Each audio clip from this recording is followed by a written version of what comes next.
We're almost done with our second week here of the new biennium. And we are going to spend most of the morning on bill introductions from various members. And I'm looking forward to it. And we're going to try to do this every Friday as long as we have time. So if any members happen to be tuning into this and are wondering how to get their bill sometime in the Ways and Means Committee, the sooner you get that bill in, the more likely you are to have some time in the Ways and Means Committee. So we are going to start off with age 26 and Reps Barong and Hengo. If you want to come on up, you're welcome to sit next to each other there. Thank you so much, Madam Chair. Here we go.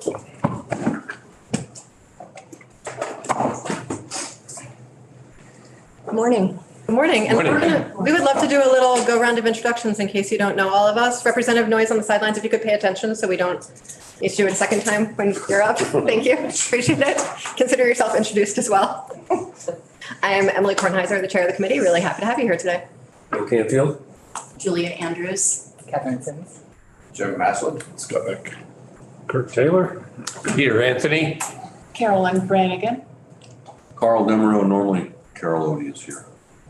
Wonderful. Representative Matt Barong, live in Representative Jens, but also 5 other communities in Northwest Addison County. And I'm Representative Lisa Hengo, Franklin 5, Richford, Berkshire, Franklin, and Highgate, and I live in Berkshire. Wonderful. So we are here today with a National Guard related bill. Representative Hengo, for those of you who don't know, are 2 of the 3 co-chairs of the National Guard and Veteran Affairs Caucus. And we also now are in the Government Operations and Military Affairs Committee. So we've both had our fingers in these policies for several years now. And so this is a piece that the Guard brought to us. This proposal is to align existing federal tax policy with state. It applies solely to quarters allowance, which is military jargonese, essentially for housing and meals. Only when they are on state deployment. If they are on a federal assignment, it's already, anything that they should receive like this is already exempt. So this is just really aligning that. I don't believe it's really used that robustly because state deployment is very rare. The last time we saw a significant state deployment was Irene. When COVID hit, there was just like a brief moment in time while that was a state deployment before it moved to a federal charge. So that is, a quick summation of the 3 pages. Any more depth or breadth to that, I would probably defer to David. Just for me to get some more context around state versus federal deployment, because this is something I don't know very much about. So when the Guard was doing the meal handouts during the pandemic, what was that? At that point, that was federal. Okay. I believe in the timeline, yes. It was a very, very, very brief window where we were financially responsible for that. And how does this fit into the tax changes that happened a few years ago that with the pay? Yeah, that retirement? impacted. This is totally not the retirement, that impacted other. What's the word? Allowances. With other allowances? So for instance, legislators. Yes. Were non-taxable and are now taxable with our allowances because of federal changes, not because of anything at the state level. Do you know how this lines up with that? What I know of this situation, this is aligning it with the practice for these types of payouts with federal, is what I can say confidently. And also confidently with military, with respect to, from the federal standpoint, with respect to military allowances. So I'm not sure that it aligns with civilian allowances or government employees. I do not know the answer to that. That would be a good question for the attorney. Yep. Yeah, they're typically really, they really operate in their own world. Like our rules are not their rules. Yeah. And I just would like to add one thing, if I may, Madam Chair. Yeah, absolutely. And do you actually introduce yourself for the record? I don't know if we.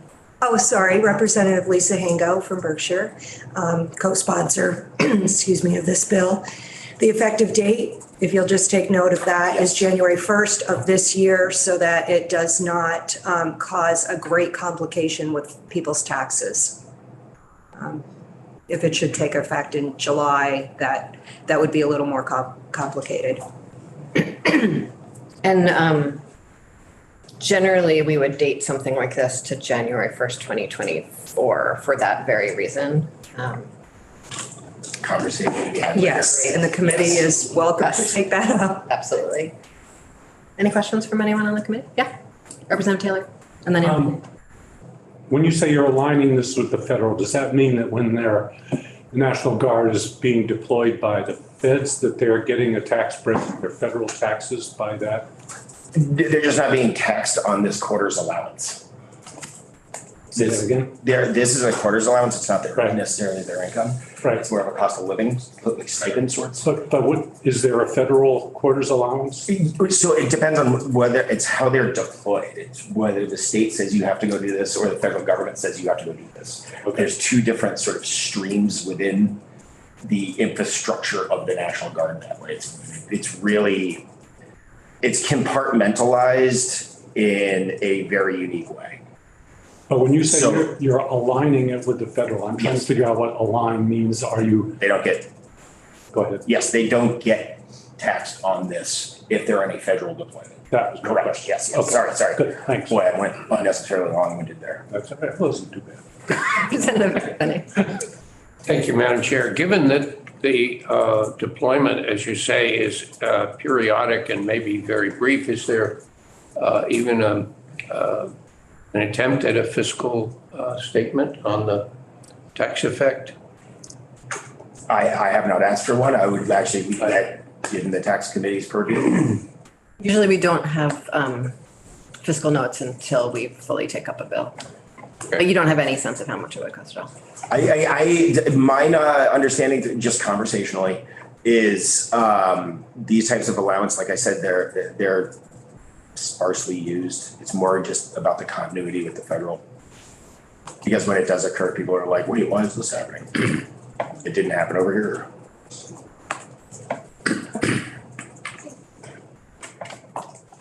Anything else?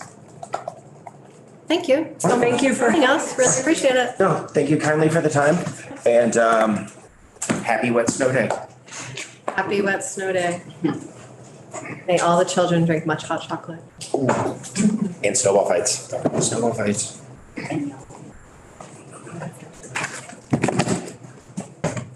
Hello, Representative Noyes. Good morning. Thanks for having me. I'm Representative Noyes from Woolkey. I believe Representative Harrison was supposed to join me. 3 minutes early. If you want I to. texted his committee chair down in appropriations to see possibly if he's in committee. So While we wait, perhaps we could all pull up. I'll make it go without him if you want. Committee website, we could all pull it up. Yeah. So it's what's the number? 8 something. 32. Thank you. H 32. It is under Harrison, yeah, thank you. I might as well start. Yeah, floor.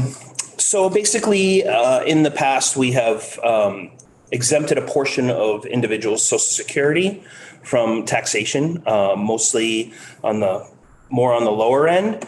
As we know, we've had inflation over the past year, especially around food, nutrition, people getting access to food. So our thought was that maybe we could go a little bit more on the exemption because older Vermonters are definitely impacted if this is their source of income. And we also thought that probably we should tie it to inflation. So looking at where inflation is so that we're not, if we have high inflation like we have now, then it would adjust the rate. In times where there's not, then, someone would have to come back before this body and make the case to change it. So my, Bless you. my counterpart here. I'm sorry, we were running a few minutes ahead of the cars. I haven't said much. I hope you enjoyed the stairs. Did you make the, no, go ahead. Promptness is appreciated. Did you make the sale? Pretty much. Okay, great. They're about to vote until you. You interrupt. Would you like a chance to introduce yourself, or do you want to catch your breath first? Good morning. I'm Jim Harrison, a state representative from Chittenden. And we're here to talk about S32. Thank you for allowing us a few minutes. I don't know what you say, so I don't want to be. It's really high level. Okay. If you wanted to dig down into it a little bit more, that Sure. would be fabulous. I apologize if I repeat anything that Representative Noyes said. First of all, the bill very simply raises the income threshold for single filers from 50,000 to 57,500, as well as a corresponding increase in the phase-out level. For married filers, or joint filers, it's from 65,000 to 72,500. Additionally, starting in 2024, the bill proposes to add an automatic CPI adjuster. One of the things, as we probably are all aware, we don't do very good in government is sometimes keeping up with inflation. And this past year has accented inflation quite nicely, I guess. That reminds us that it's there. As you will recall, I think last year, the governor had proposed increasing the income threshold by 30,000. We had a bill that was a more modest $10,000 increase. The legislature ended up with a change of 5,000. We look at the 5,000 and that was very much appreciated, but we had 8% inflation this past year. That 8% of 50,000 is $4,000. 8% of the $65,000 level is $5,200. So essentially, while we tried to make progress, we did. Inflation ate it all up. Social Security benefits, I think, went up just over 8% this year. So we didn't gain any ground as that was perhaps intended. Most states. By gaining ground, I'm sorry, do you mean that the exemption isn't at the percentage of the? Yeah, so if we, the 50,000 isn't 50,000 anymore in terms of real dollars. So most states, as you're probably all aware, do not tax Social Security benefits. I think there's 37 states that do not tax it at all. The latest one this past year to go to that group was Colorado. 13 states do tax it, and Vermont is in that category. What's interesting is there are a variety. Connecticut, for example, if you're a single filer, they set their income threshold at 75,000. For couples, it's 100,000. Kansas, anyone who has adjusted gross income of 75,000 or less is fully exempt. Minnesota, you know, the figures are, I think if you're 82,000 for joint filers and almost 65,000 for single filers. Missouri, it's if you're 62 and older, it's 85,000 for a single, 100,000 for. So what I'm trying, there was another state which I found interesting was Rhode Island fully exempts it once you reach full retirement age. So if your full retirement age is 67, you don't pay any income taxes. Regardless of your Regardless. income. You know, like the 37 states that don't tax it at all. If you're younger than that and you're taking your benefits early, then you are paying taxes on it. So there are different ways to do it. All I'm trying to say is we're near the high end of taxing Social Security benefits. We're an aging state, and we should be, I mean, I hear about it from constituents, and I'm sure most of you do. Why do we pay taxes on it? It's funded by our taxes throughout our working lives. And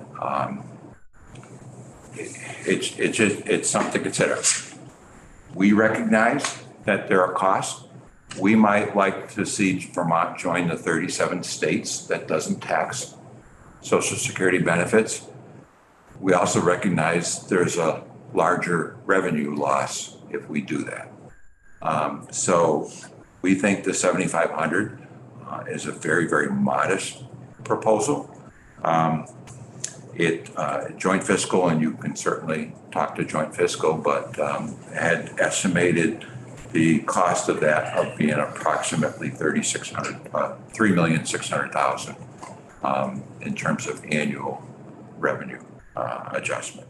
And we looked at 10,000, we looked at 5,000, we took the midpoint on that. So. And I'm sorry if you said this, but before the inflator, the way that you inflated it yourself, where did you come up with that number exactly? The 7,500? Well. No, not the 75. Was it the 75? I'm sorry, are you asking me the 3,600,000? How you went from 75,000 to 82 Oh, and how you went from 65 to 72. okay, so that's increasing the threshold by $7,500. Okay, thank you. Okay, so, you know, I had asked, well, what if we increased it by 10,000? And that was a little bit more revenue loss. That was 5.1 million. And, you know,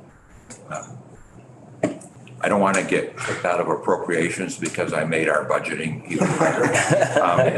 But I do want to be responsive and be helpful to the seniors in our state that are asking for this. And again, I think we all appreciate the fact that we were able to do something last year. Unfortunately, that's already gone in terms of being eaten up by inflation.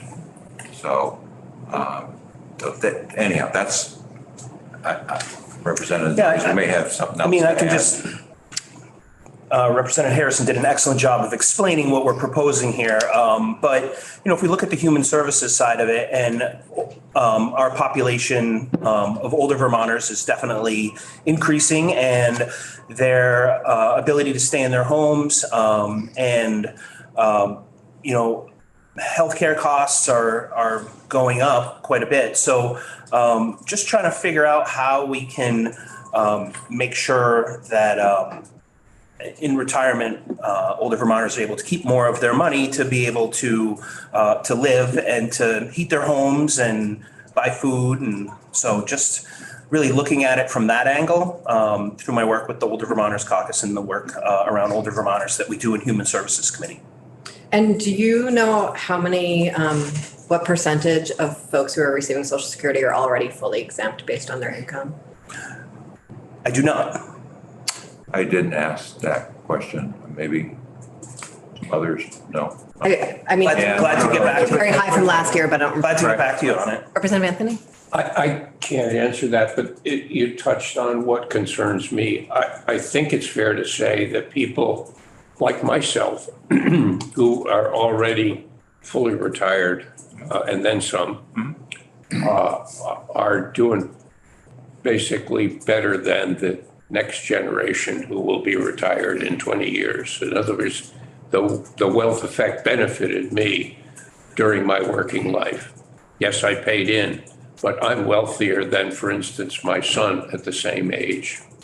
And so my worry is that people for whom today is a squeeze because their income is low, they're already under the effective rate that's in place now.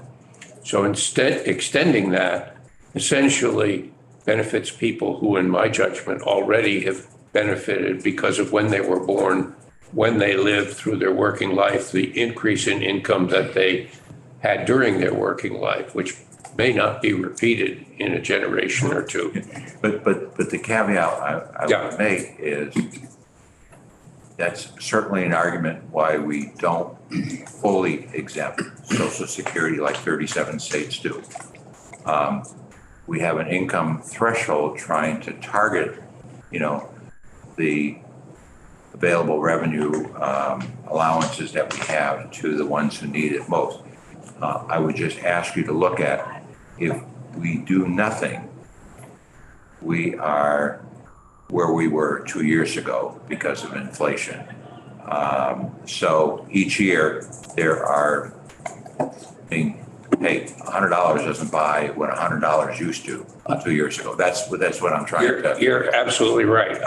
Again, I don't want to quibble too much, but I know of no one who takes the entire increase in Social Security or their income and spends it on taxable goods. So your calculation assumes somehow that all of the increase would be eaten up by inflation, but I'm not sure that that's actually so.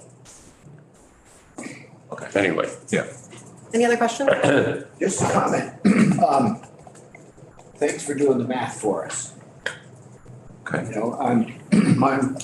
I'm sympathetic, but maybe like Representative Anthony, I don't know anybody who's not affected by inflation these days. I don't know a soul. I mean, I've been trying to put some money in 529 plans for my grandchildren only to watch it dwindle away because of what the market's doing. Sure.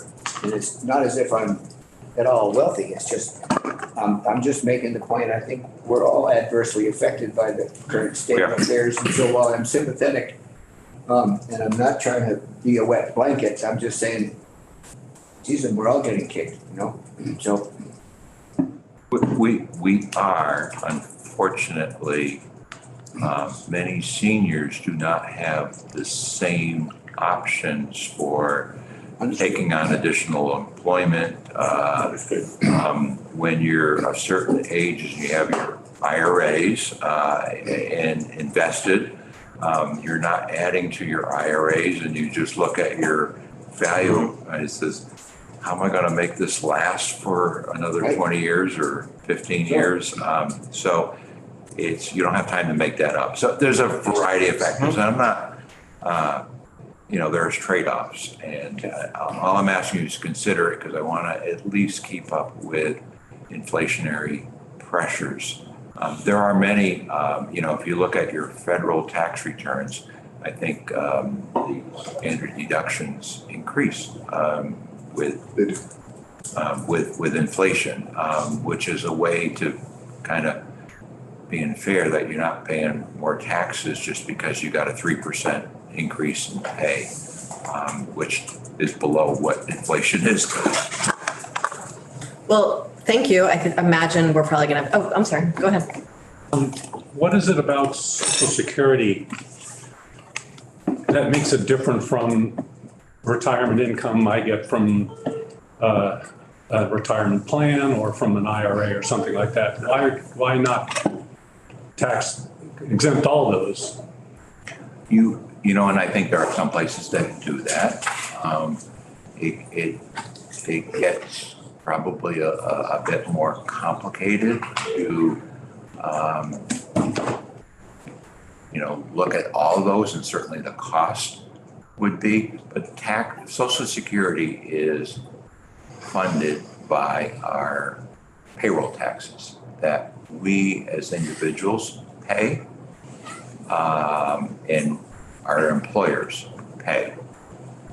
Even our modest legislative pay, even though some of us may be collecting Social Security, we're still paying taxes to fund retirement benefits for ourselves and the people that come after us. So it's a taxpayer-funded program. And the state is paying Social Security taxes on our legislative pay. I do believe there are a number of retirement programs that you could describe the same way, but thank you very much for being here. I can't imagine we won't have another opportunity to discuss this. We are, One quick question. we need to go to the floor, and it's actually, we have our first bill on the floor today. And so I want to make sure that we're all well prepared for that. So I could, Thank you very much, everyone. And before we walk away, we are back in here at 10:15 or after the floor. But if after the floor is before 10:15, we're back here at 10:15. Does that make sense?